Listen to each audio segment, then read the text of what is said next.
Hello guys, நீங்கள் TNPSC group 4 exam படிச்சுருக்கீங்கன்னா கண்டிப்பாக இந்த ஒரு ஷார்ட்கட் தெரிஞ்சு வச்சுக்கோங்க. ஆக்சுவலி நீங்கள் எக்ஸாம் எழுதுகிற போது நிறைய பேர் இந்த வேர்ச்சொல், வினைமுற்று, வினை எச்சம்லாம் கண்டுபிடிங்க அப்படின்னு சொல்லியிருப்பாங்க. இதெல்லாம் இலக்கணம் பற்றி தெரிஞ்சவங்க இருந்தால் ஓகே அடிச்சிருப்பாங்க. ஆனால் இலக்கணம் பற்றி தெரியாமல் இருந்தால் நம்ம என்ன பண்ண முடியும்? ஷார்ட்கட் வச்சு தான் அடிக்க முடியும். அப்போது கண்டிப்பாக இந்த வீடியோ ஃபுல்லாக பாருங்கள். இலக்கணம் பற்றி தெரியாதவங்க, இது வந்து நம்ம பார்ட் 2 வீடியோ. ஆல்ரெடி பார்ட் 1 வந்து வேர்ச்சொல்லை பற்றி இதுக்கு முன்னால் போட்டிருக்கோம். ஸோ அந்த வீடியோவுக்கு நிறைய பேர் நல்ல ஒரு குட் ரெஸ்பான்ஸ் கொடுத்ததுனால இப்போ பார்ட் 2 வீடியோவாக வினைமுற்று அப்படிங்கிறது சொல்லி நம்ம போட போகிறோம். இது வந்து நீங்கள் நினைக்கிற மாதிரி மனப்பாடம் பண்ணுறதோ ரூல்ஸோ அதெல்லாம் நான் எதுவுமே சொல்லிக் கொடுக்கல. நான் எப்படி படித்து மனப்பாடம் பண்ணினேன், சரியா?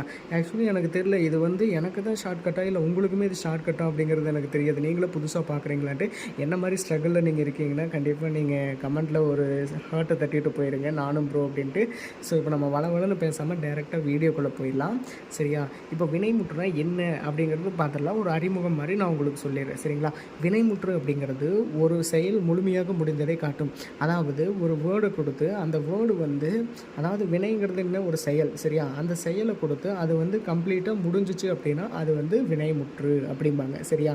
ஃபார் எக்ஸாம்பிள், படித்தான், சென்றான், அறிந்தான், வந்தாள் அப்படிங்கிறதெல்லாம் ஒரு வினை, சரியா? வினை வந்து முடிஞ்சு, அவ்வளோதான், இதுக்கு மேலே ஒன்றும் இல்லை. அந்த மாதிரி வந்துருச்சுன்னா அது வினைமுற்று. உங்களுக்கு இன்னும் புரியலைன்னா ஒரு செயலை கொடுத்து அவன் என்ன செய்கிறான் அப்படிங்கிற மாதிரி கேட்டானா அது வினைமுற்றுப்பா, அவ்வளோதான், சரியா? வேறு எதுவுமே இதில் நீங்கள் எதுவும் புரிஞ்சுக்க வேணாம். ஒரு செயலை கொடுத்து அவன் என்ன பண்ணுறான் அப்படிங்கிறது தெரிஞ்சுன்னா அது வந்து வினைமுற்று. இப்போ எக்ஸாம்பிள்ஸோட பார்க்குற போது தெரியும். அதுக்கு முன்னால் வேர்ச்சொல் அப்படின்னா என்னங்கிறது ஒரு சிம்பிளாக ஒரு ஒன்லைன் மாதிரி சொல்லிட்டு போயிடுறேன்.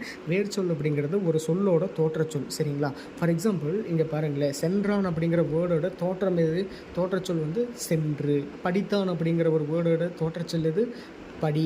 அறிந்தான் அப்படிங்கிறதுக்கு அறி. வந்தாளுங்கிறதுக்கு வந்து. ஸோ இந்த மாதிரி வந்து ஒரு வேர்டு கொடுத்து அது வந்து தோன்றதுக்கு காரணம் ஃபஸ்ட்டு வேர்டாக இருந்துச்சுன்னா அது வந்து வேர்ச்சொல். அதுவே வந்து அவன் என்ன பண்ணுனா அப்படிங்கிறத சொல்லியோ அல்லது வந்து அந்த வேர்டோட வினை வந்து முழுமையாக முடிஞ்சு அப்படிங்கிற மாதிரி வந்தால் சென்றான், சரியா? இப்போ நான் எக்ஸாம்பிள்ஸோடு உங்களுக்கு காட்டுறேன். இங்கே பாருங்கள், படுத்த என்னும் பெயரெச்சத்தின் வினைமுற்று என்ன அப்படின்னு கேட்குறாங்களா? படுத்த அப்படின்னா அவன் வந்து படுக்கிறான் அப்படிங்கிறது சொல்கிற மாதிரி வரும். அப்போது நம்ம வந்து யோசிக்கணும், படுத்த அப்படின்னா என்ன வந்து இதில் வினைமுற்று அப்படின்னா இதில் எது வந்து அவன் என்ன பண்ணுறாங்கிறத சொல்லி கேட்குறாங்க. அப்போ இங்கே பாருங்கள், படுங்கிறது என்ன பண்ணுறான் அப்படின்னு சொல்கிற மாதிரி வருதா? படுத்தவன் அப்படிங்கிறது என்ன சொல்கிறாங்கிறது வருதா? படுத்தல் அப்படிங்கிறது என்ன சொல்கிறான்னு வருதா?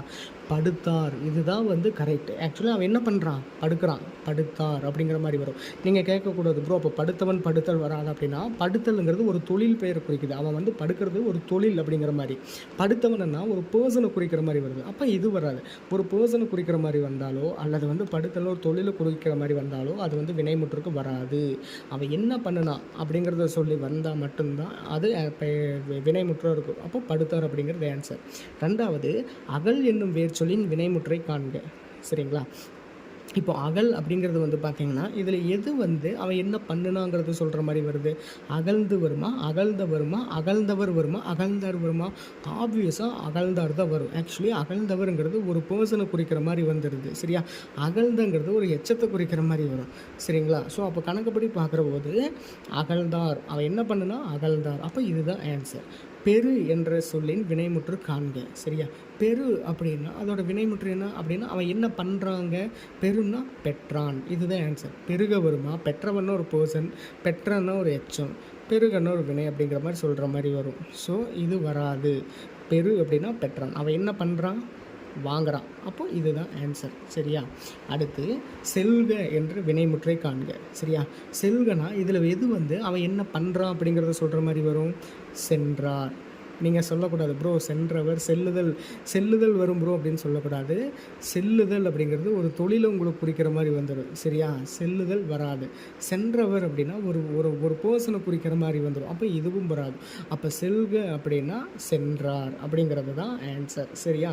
ஸோ அவன் என்ன பண்ணுறான்? சென்றார், அவன் போனான். அப்போ இதுதான் ஆன்சர். அடுத்து, நிறுத்தல் என்னும் சொல்லின் வினைமுற்று காண்க. இது வந்து உங்களுக்கு வந்து எக்ஸசைஸ். ஸோ இது வந்து நிறுத்தல் அப்படிங்கிறதுல வந்து எது வந்து வினைமுற்று அப்படிங்கிறது கண்டுபிடிச்சி சொல்லியிருக்கேன். அதே மாதிரி விளைவது அப்படின்னா என்ன, அதோட வேர்ச்சொல் சொல்லியிருக்கேன். ஃபஸ்ட்டு வினைமுற்று, 2வது வேர்ச்சொல். சரியா? இந்த 2க்கும் ஆன்சர் வந்து நீங்கள் கமெண்ட் செக்ஷனில் கமெண்ட்டை தட்டிவிட்டு போயிருங்க. அண்ட் நெக்ஸ்ட்டு பார்ட் 3 வீடியோ வினையெச்சம் அப்படிங்கிறதுல சந்திக்கலாம்.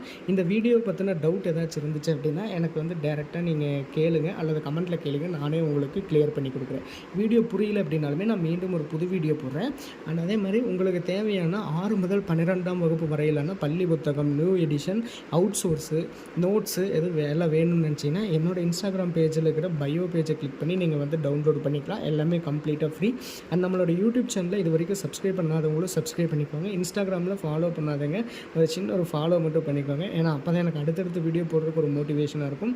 ஸோ உங்களுக்கு விருப்பம் இருந்தால் பண்ணிக்கோங்க, இல்லை அப்படின்னா வேணாம். எனக்கு நீங்கள் எக்ஸாமில் பாஸ் ஆனால் போதும். அண்ட் இதே மாதிரி நம்மக்கிட்ட நிறைய ஷார்ட்கட்ஸ் இருக்குது. இதெல்லாம் நீங்கள் பார்க்கணுன்னு நினச்சிங்கன்னா எனக்கு சின்ன சப்போர்ட் பண்ணிட்டு போயிருங்க. அப்புறம் அடுத்த வீடியோவில் பார்க்கலாம். பை.